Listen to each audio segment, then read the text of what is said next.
काही दिवसापूर्वी भारत जोडो यात्रेच्या दरम्यान राहुल गांधींनी सांगितलं होतं की काँग्रेसनं आता मोहब्बत की दुकान चालू केलेली। मला आता राहुल गांधीला हे विचारायचं आहे की तुम्ही मोहब्बत की दुकान चालू केली का गुंडगिरी की दुकान चालू केली?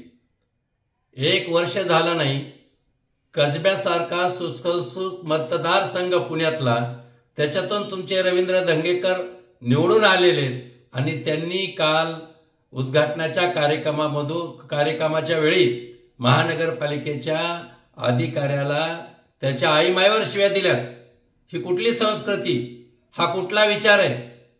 आणि धंगेकरांनाही आम्हाला सांगायचे की आता पुण्यातल्या लोकांनी तुमचा काय आदर्श घ्यावा की तुम्ही जाहीरपणे प्रशासकीय अधिकाऱ्याला अंगावर धावून जातात, त्यांचा अपमान करतात, त्यांच्या आईमायवर शिव्या घालतात। हीच काँग्रेसची संस्कृती आहे का?